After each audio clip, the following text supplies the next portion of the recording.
নিজের ইমানের উপর সন্দেহ রাখলে ইমান থাকে না। যদি আমি মনে করি আল্লাহ কয়জন, এই ব্যাস ইমান নেই। জান্নাত জাহান্নাম হবে কি হবে না, ইমান নেই। ফেরেশতা আছে কি নাই, ইমান নেই। আমার মিজান হিসাব বিকাশ হবে কি হবে না, যদি তারাদ্দুদের মধ্যে থাকেন, সন্দেহের মধ্যে থাকেন, মনে হয় আপনি ইমান নেই। ইমান তো একইরের নাম, বিশ্বাসের নাম। যেখানে সন্দেহ আছে সেখানে বিশ্বাস নেই, যেখানে বিশ্বাস আছে সেখানে সন্দেহ নেই। যদি আপনি সন্দেহ করেন সেখানে আপনার বিশ্বাস কোথায়? বিশ্বাস তো নেই। এর জন্য ইমানের ব্যাপারে খুব মারাত্মক সন্দেহ সঞ্চয় থাকতে পারবে না। আমি বিশ্বাস করি কোরআন আল্লাহ পাকের কিতাব, এর মধ্যে যাহা কিছু নাজেল হয়েছে সব আল্লাহর তরফ থেকে। এটা আমাদের জন্য বিধান, নিয়ম কানুন। হাদিস হলো ব্যাখ্যা। জনাব মুহাম্মদ রাসূলুল্লাহ সাল্লাল্লাহু আলাইহি ওয়াসাল্লাম ব্যাখ্যা দিয়েছেন এই আয়াতের উদ্দেশ্য কি, আয়াতের উদ্দেশ্য কি। এর জন্য আম্মাজান আয়েশা সিদ্দিকা রাদিয়াল্লাহু তাআলা আনহার কাছে প্রশ্ন করা হয়েছে যে নবী আলাইহিস সালাতু ওয়াস সালামের চরিত্র কি, আখলাক কি, আপনি বয়ান করেন। তিনি বললেন, তুমি কি কোরআন পড়ো নাই? বলছেন পড়ছি তো। খুলুকুহু খুলুকুল কোরআন। নবী আলাইহিস সালাতু ওয়াস সালাম আখলাক হলো বাস্তব কোরআন। কি কোরআন? বাস্তব কোরআন। কোরআন হলো থিওরিক্যাল, আর নবী আলাইহিস সালাতু ওয়াস সালাম প্র্যাকটিক্যাল। কোরআনের মধ্যে নামাজের কথা আসছে, কিভাবে নামাজ পড়বেন, কিভাবে নামাজ আদায় করবেন, এর প্র্যাকটিক্যাল জনাব মুহাম্মদ রাসূলুল্লাহ সাল্লাল্লাহু আলাইহি ওয়াসাল্লাম কি বলছেন? সল্লু কামা রাআইতুমুনি উসাল্লি। বাস্তব প্র্যাকটিক্যাল। নবী আলাইহিস সালাতু ওয়াস সালামের নামাজের সাথে যেই নামাজ মিলবে সেই নামাজ কাবিলে কবুল, কিন্তু যেই নামাজ নবী আলাইহিস সালাতু ওয়াস সালামের সাথে মিলবে না সেই নামাজ কাবিলে কবুল হবে না। এর জন্য হাদিসের মধ্যে নামাজের বিভিন্ন কায়দা আসছে, পদ্ধতি আসছে। এখানে মনে রাখতে হবে জনাব মুহাম্মদ রাসূলুল্লাহ সাল্লাল্লাহু আলাইহি ওয়াসাল্লামের শরীয়ত যতক্ষণ পর্যন্ত তিনি ছিলেন ততক্ষণ পর্যন্ত শরীয়ত এক ছিল না। পরিবর্তন হতে পারত। খুব ভালো মতো একটা জিনিস মাথার মধ্যে রাখবেন, তাহলে কোটি কোটি প্রশ্নের জবাব হয়ে যাবে। ঈমান সব সময় এক, অভিন্ন। কোনো সময় কোনো নবীর কালে কোনো জমানাতে ঈমানের মধ্যে কোনো পার্থক্য ছিল না, না আসমানে না জমিনে। কারণ নবীর জমানায় বা কোনো সাহাবীদের জমানায় সবার ঈমান এক, অভিন্ন। নবী আদম আলাইহিস সালাতু ওয়াস ঈমান, আমার নবী আলাইহিস সালাতু ওয়াস ঈমান, সমস্ত ঈমানের মধ্যে কোনো পার্থক্য নেই। সবাই বিশ্বাস করছে আল্লাহ কয়জন? আদম বিশ্বাস করছে কয়জন? আমার নবী। জান্নাত বিশ্বাস করছে কি করে নাই? আমার নবী। জাহান্নাম বিশ্বাস করছে কি করে নাই? আমার নবী। দেখেন, ঈমানের ব্যাপারে কারোর কোনো পার্থক্য নেই, সবার ঈমান সমান। সমস্ত নবী, সমস্ত নবীর উম্মত, সমস্ত সাহাবী, সমস্ত মুমিন, হাত্তাকে কিয়ামত পর্যন্ত, আদম থেকে শুরু করে কিয়ামত পর্যন্ত যত মানুষ আসবে সমস্ত মানুষের ঈমান এক, অভিন্ন। কি কথা ঠিক না? কিন্তু সমস্ত নবীদের শরীয়ত এক ছিল না। সমস্ত নবীদের শরীয়ত, কানুন, পদ্ধতি এক ছিল না। যেরকম নবী আদম আলাইহিস সালাতু ওয়াস সালাম জমানায় ভাই বোনে বিবাহ জায়েজ ছিল, এখন কি জায়েজ? এখন জায়েজ নেই। ঈসা আলাইহিস সালাতু ওয়াস জমানায় সুগার খাওয়া জায়েজ ছিল, এখন কি জায়েজ? তার জমানায় মদ খাওয়া জায়েজ ছিল, এখন কি জায়েজ? এখন কিন্তু জায়েজ নেই। তার মানে ঈমান এক, কিন্তু সমস্ত জমানার নবীদের শরীয়ত কি ছিল না? এক ছিল, পরিবর্তন ছিল। কথা ঠিক না? ঠিক শরীয়তের মধ্যে যেরকম পরিবর্তন হয়, একই শরীয়তের মধ্যে পরিবর্তন হয়।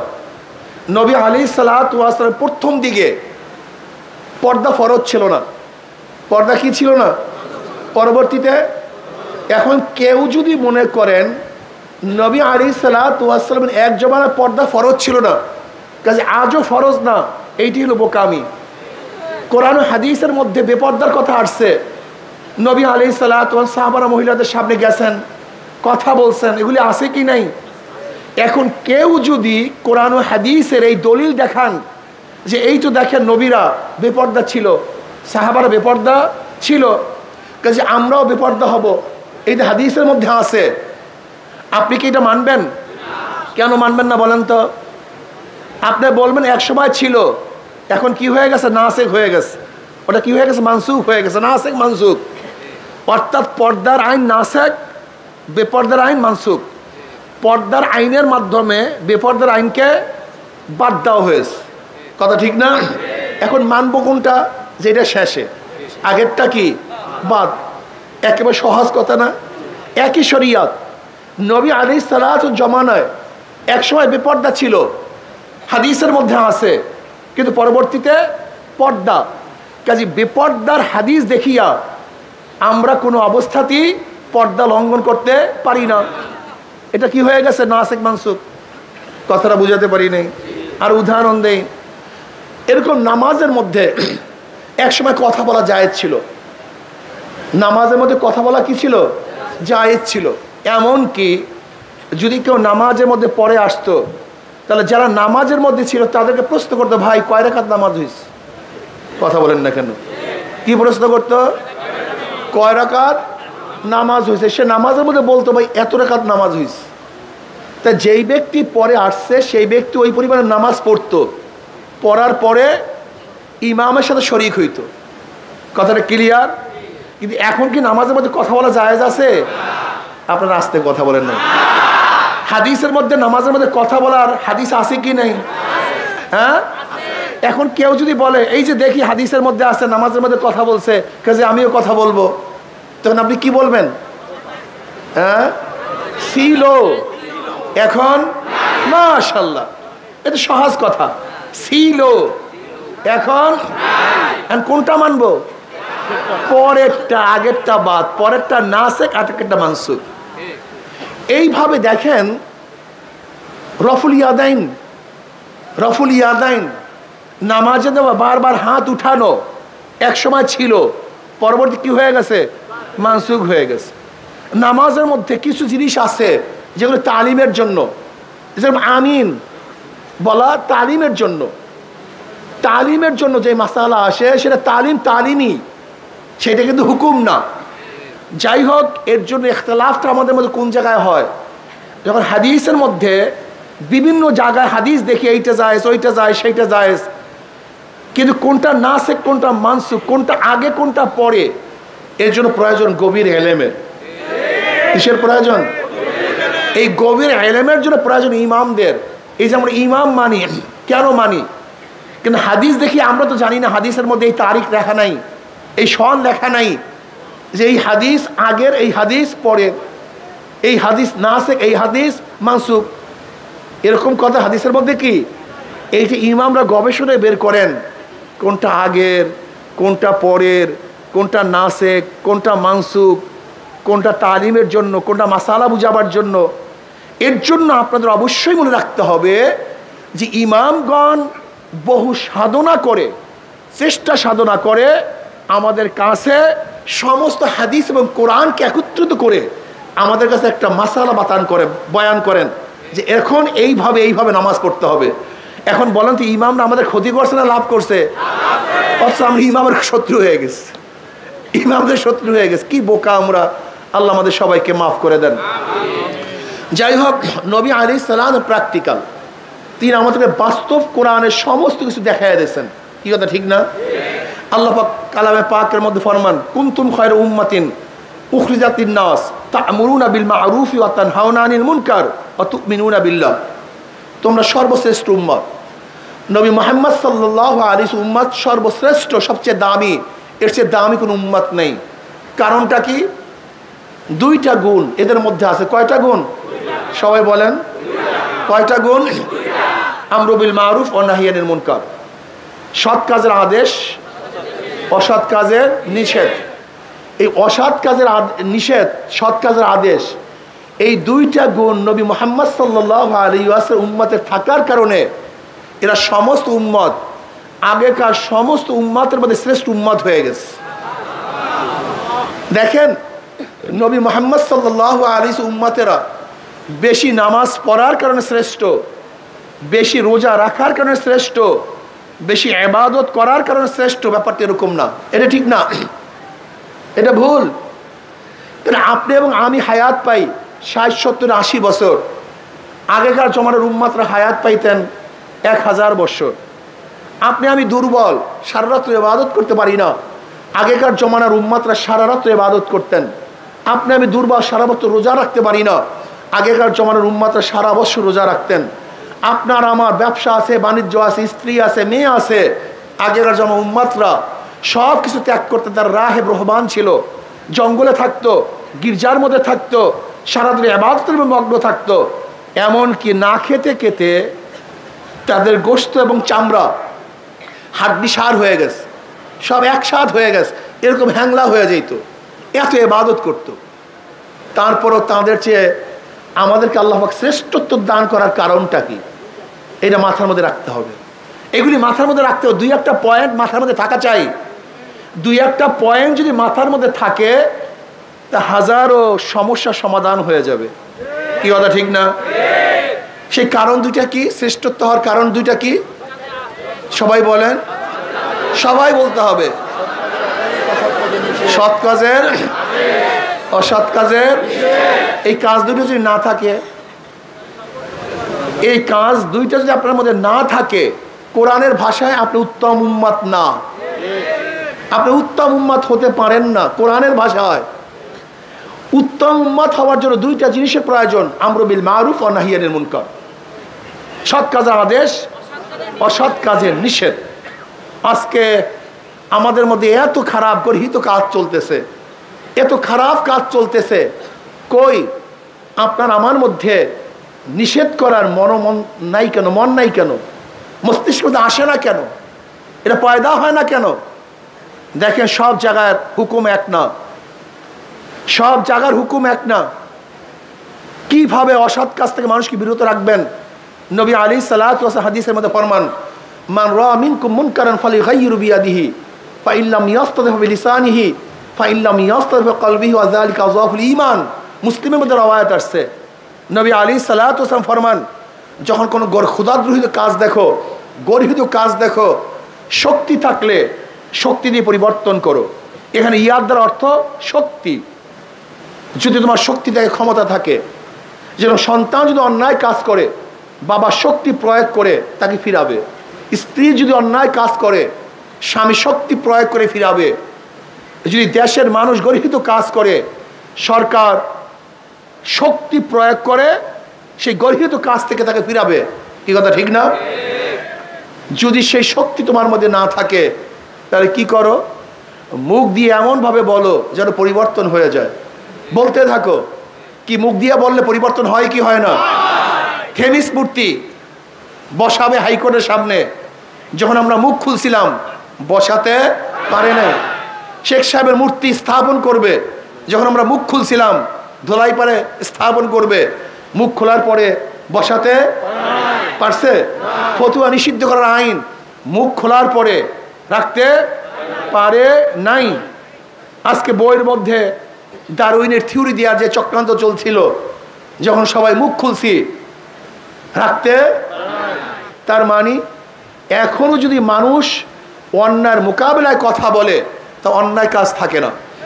আমি প্রায় জায়গায় বলি, যেই সমস্ত মানুষগুলি আল্লাহকে সেজদা করে, যারা আল্লাহকে সেজদা করে, যারা সেজদা করে না সব বাদ, যেই সমস্ত মানুষগুলি আল্লাহকে সেজদা করে, এই সমস্ত মানুষ যদি অন্যায়ের মোকাবেলায় জবান খুলতো, তাহলে কোনো জায়গায় অন্যায় থাকতে পারতো না।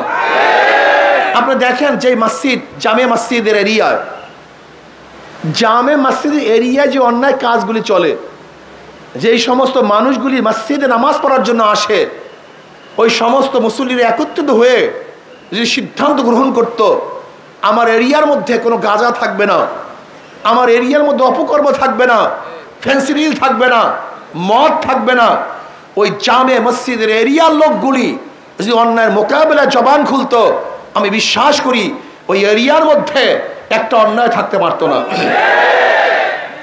তাহলে কি বুঝলেন? ওই অন্যায়কে আশ্রয় প্রশ্রয় দেয় কে? এই মুসল্লিরা। ওই অন্যায়কে আশ্রয় প্রশ্রয় দেয় কে? এই মুসল্লিরা। এই মুসল্লিরা জবান খুলে না, এই জন্য অন্যায় বাড়তে থাকে, অন্যায় চলতে থাকে। এর জন্য জবান খুলতে হবে, জবান খুলতে হবে। আমি বিশ্বাস করি আজকে বাংলাদেশের যত মানুষ আল্লাহকে সেজদা করে, যত মানুষ আল্লাহকে মানে, এই সমস্ত মানুষগুলি অন্যায়ের মোকাবেলায় জবান খুলতো, মুখ খুলতো, তাহলে বাংলাদেশে একটা অন্যায় থাকতে পারতো না। আজকে অন্যায় দূর হয়ে যেত। এর জন্য জবান খুলতে হবে। জবান খুলেন। লেসান সবচেয়ে দামি, এর চেয়ে দামি কোনো জিনিস নেই। একটা মানুষকে কথা বলতে বলতে দেখবেন মানুষটা খারাপ কাজ থেকে ফিরে আসবে ইনশাআল্লাহ। জবান খুলবেন। যদি তোমাদের সেই শক্তি না থাকে, জবান খোলার শক্তি না থাকে, তাই নবী আলাইহিস সালাতু ওয়াস সালাম ফরমান, মনে মনে ঘৃণা নয়, পরিকল্পনা করো। কি করো? ঘৃণা এবং পরিকল্পনা মানে পার্থক্য কি? বারবার উদাহরণ দেয়। মসজিদের সামনে ময়লা, যত মুসল্লি সেখান থেকে যাবে, ঘৃণা করো, আহ ইস খারাপ ময়লা, নাক চাপবে, রুমাল দিবে নাকের মধ্যে। 1 কোটি মানুষ যদি ময়লার কাছ থেকে যায় আর ময়লাকে ঘৃণা করে, সেখান থেকে ময়লা কিন্তু দূর হবে না। কি কথা ঠিক না? কিন্তু ইমাম সাহেব যদি পরিকল্পনা করে, এখানে ময়লা, বালতির প্রয়োজন, ঝাঁটার প্রয়োজন, পানির প্রয়োজন, একজনের পরিকল্পনা নিয়ে বালতি দিয়ে পানি এনে ঝাঁটা দিয়ে যদি ঝাঁটা দেয়, ময়লা থাকবে? একজন মানুষের পরিকল্পনায় ময়লা নাই, কিন্তু 1 কোটি মানুষের ঘৃণায় কিন্তু ময়লা যায় নাই। ঠিক তদ্রূপ আপনাকে আমাকে পরিকল্পনা করতে হবে এই সমাজকে কিভাবে খারাপ থেকে, গরিহূত কাজ থেকে রক্ষা করা যায়, এই সমাজের মধ্যে ইসলামী হুকুমাত কিভাবে কায়েম করা যায়, খোদাদ্রোহী আইনকে বাতিল ঘোষণা করে আল্লাহর আইন, আল্লাহ রসুলের আইনকে কিভাবে প্রতিষ্ঠিত করা যায়, এর জন্য সাধনা করতে হবে। কি করতে হবে? জোরে বলেন। সাধনা করতে, চিন্তা করতে হবে। রাজি আছেন ইনশাআল্লাহ? প্রিয় ভাইয়েরা আমার, খুব ভালো মতো বুঝবেন যারা চরমনাই ময়দানে আসছেন। অনেকেই মনে করেন চরমনাইওয়ালারা বিএনপি বিরোধী, চরমনাইওয়ালারা আওয়ামী লীগ বিরোধী, চরমনাইওয়ালারা অমুকের বিরুদ্ধে তমুকের বিরুদ্ধে। আসলে চরমনাইওয়ালারা কারোর বিরুদ্ধে নয়। আমাদের শাইখ ও মুর্শিদ নব্বরাল্লাহ আমার কথা বলেছেন, স্পষ্ট বলেছেন, আমরা তার ওই কথার উপর আজও আছি। তিনি স্পষ্ট বলেছেন, হে আওয়ামী লীগ, হে বিএনপি, তোমরা যদি ইসলামী হুকুমাত কায়েম করো, আমরা তোমাদের গোলাম হয়ে থাকব। আসলে আমরা সত্যের পক্ষে, অন্যায়ের বিপক্ষে। আমাদের শত্রু কেউ নেই, মৃত্যু কেউ নেই। হুব্বু ফিল্লাহ বুগযু ফিল্লাহ। আমরা মহাব্বত করি আল্লাহর জন্য, ঘৃণাও করি আল্লাহর জন্য। আমরা ঘৃণাও করি আল্লাহর জন্য, মহাব্বতও করি আল্লাহর জন্য। বিশ্বাস করবেন না, আমাদের স্থায়ী কোনো শত্রু নেই, স্থায়ী কোনো শত্রু নেই। যে আল্লাহর পক্ষে সে আমার বন্ধু, যে আল্লাহর বিপক্ষে সে আমার দুশ্মন, সে আমার শত্রু। আজকে যদি আপনাদের মধ্য থেকে কেউ খোদাদ্রোহী থাকেন, সে আমাদের দুশ্মন, আমাদের শত্রু। ওই ব্যক্তি যখন তওবা করবে, ওই ব্যক্তি সবচেয়ে আমার আপন, সবচেয়ে আমার বন্ধু। ওমর ইবনে খাত্তাব রাদিয়াল্লাহু তাআলা আনহু ঈমান আনার আগে, ইসলাম গ্রহণ করার আগে ইসলামের সবচেয়ে বড় দুশ্মন ছিলেন, কিন্তু ঈমান আনার পর ইসলামের সবচেয়ে বড় বন্ধু হয়ে গেছেন। হুব্বু ফিল্লাহ বুগযু ফিল্লাহ। আসলে আপনারা শত্রু মনে করেন, আমরা কাউ শত্রু না। আমরা কি চাই? আমরা চাই একজন মুসলমান পূর্ণ ইসলাম গ্রহণ করুক, একজন মুমিন পুরো ঈমানের উপর থাকুক। এর জন্য অনেক সময় বলি, আল্লাহ পাক রব্বুল কালামে পাকের মধ্যে ফরমান, ইনিল হুকমু ইল্লা লিল্লাহ। সৃষ্টি যার, আইন তার। জোরে বলেন, সৃষ্টি যার, সৃষ্টি যার, স্রষ্টা আমার আল্লাহ। সৃষ্টি করছেন আমাদেরকে, সে আল্লাহর আইন চলবে না, এইটা মানা যায় না। কিয়ামতের ময়দানে অনেক মুসল্লি দেখবে লক্ষ লক্ষ ব্যারেল মদের গুনাহ, লক্ষ লক্ষ ব্যারেল মদের গুনাহ, লক্ষ লক্ষ জিনার গুনাহ, লক্ষ লক্ষ চুরির গুনাহ, লক্ষ লক্ষ সুদের গুনাহ, লক্ষ লক্ষ ঘুষের গুনাহ। ওই মুসল্লি বলবে, আল্লাহ আমি কোনোদিন কোনো মেয়ের দিকেও তাকাই নাই, এত গুনাহ আসলো কোথার থেকে? আল্লাহ পাক কি বলবেন? আল্লাহ পাক বলবেন, দেখো খুব ভালো মতো বুঝো, আমি জানি তুমি মদ পান করো নাই, লেকিন যাদেরকে ভোট দিয়ে মদের আইন পাশ করছো, তোমার ভোট ব্যতীত মদের আইন পাশ করতে পারতো না, ওই সমস্ত গুনাহ তোমার আমলনামায় লিখে দিস। আপনি কি ভাবছেন আমাদের দেশে মদের আইন বৈধ? এই মদের আইন বৈধ কি করছে? সংসদ করছে। আর সংসদের সংসদ সদস্য কি পাঠাইছে? জোরে বলেন, এই জনগণ পাঠাইছে।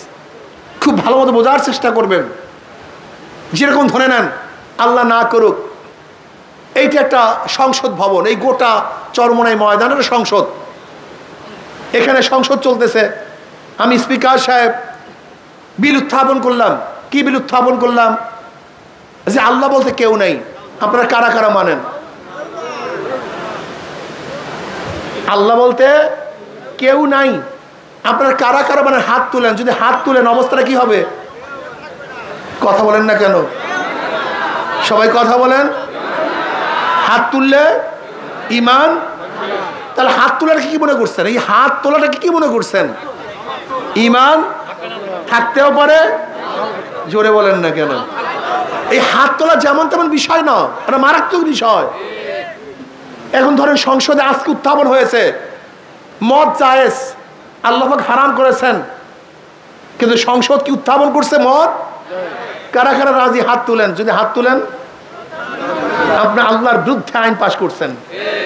বুঝাতে পারিনি। তা আপনি কি ভাবছেন হাত তোলাটাকে? আপনি হাত তোলার কি ভাবছেন? হা বিজয় হয়েছে, হা বিজয় হয়েছে, হা বিজয় হয়েছে, মদের আইন পাশ হয়েছে, মদের আইন পাশ হয়েছে। মুসল্লিরা খুব ভালো মতো বুঝবেন, শত্রু মনে করবেন না, বন্ধু মনে করিয়েন।